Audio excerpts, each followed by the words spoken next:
कोई उसके सही अप्रोच को समझना चाहता। हम बात कर रहे हैं हमारे एजुकेशन सिस्टम की। एरिस्टोटल अरस्तु का एक बहुत फेमस कोट है कि हेल्दी बॉडी में हेल्दी ब्रेन को डेवलप करना ही एजुकेशन है, या यूं कहें कि एजुकेशन उस सूर्य यानी सन की तरह है जिसके लाइट से न सिर्फ हमें, हमारी फैमिली और सोसाइटी को बल्कि पूरी दुनिया को फायदा पहुंचता है। एजुकेशन एक इम्पोर्टेंट डिवाइस है जो हर किसी के लाइफ में उपयोगी है। एजुकेशन इंसान को स्ट्रांग बनाती है और उन्हें लाइफ के चैलेंजेस का एफिशिएंटली सामना करने के लिए प्रिपेयर करती है। दोस्तों, एजुकेशन ही एकमात्र ऐसा रास्ता है जिससे हम अपनी लाइफ चेंज कर सकते हैं, हम अपने ड्रीम को पूरा कर सकते हैं, लाइफ को एक दशा और नई दिशा दे सकते हैं। आज वही सबसे पावरफुल की कैटेगरी में आते हैं जिसके पास नॉलेज का पावर है। अब वो दिन गए जब गन और स्वॉर्ड से लड़ाइयां लड़ी जाती थी। अब तो माइंड से ही बिना कोई खून खराबा किए बड़ी से बड़ी बैटल जीती जा रही है।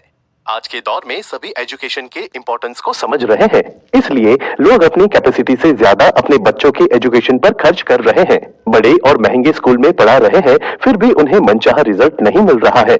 ऐसा अधिकांश पेरेंट्स के साथ है।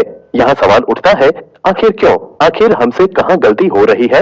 एक ऐसा भी टाइम था जब इंडिया और इंडियन एजुकेटर्स को यूनिवर्स से लेकर साइंस, नेचर से लेकर टेक्नोलॉजी की समझ थी।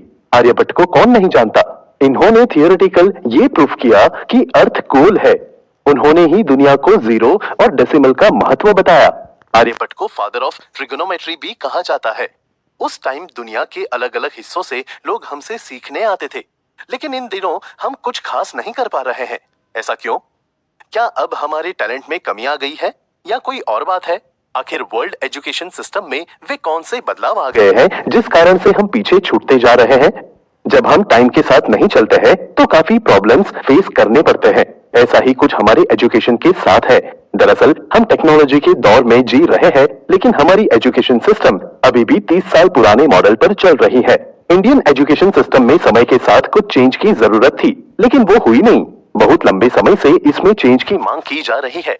वैसे एक गौर करने वाली बात यह है कि इसी एजुकेशन सिस्टम के बलबूते इंडियंस पूरी दुनिया में इंडिया का नाम रोशन कर रहे हैं। आईटी फील्ड में तो इंडियंस का बोलबाला है। अमेरिका हो या ब्रिटेन, ऑस्ट्रेलिया हो या फ्रांस, वर्ल्ड के तमाम कंट्री के आईटी सेक्टर में इंडियंस इंडिया का झंडा बुलंद किए हुए हैं। आपको ये भी बता दे कि सिर्फ आईटी ही नहीं बल्कि अन्य फील्ड में भी यही हाल है। सोचिए, जब 30 साल पुराने एजुकेशन सिस्टम से पढ़कर इंडियंस इतना अच्छा कर रहे हैं, तो आज के हिसाब से एजुकेशन सिस्टम होता तो क्या करते? इसलिए आज हम इंडियन एजुकेशन सिस्टम का एनालिसिस करने जा रहे हैं।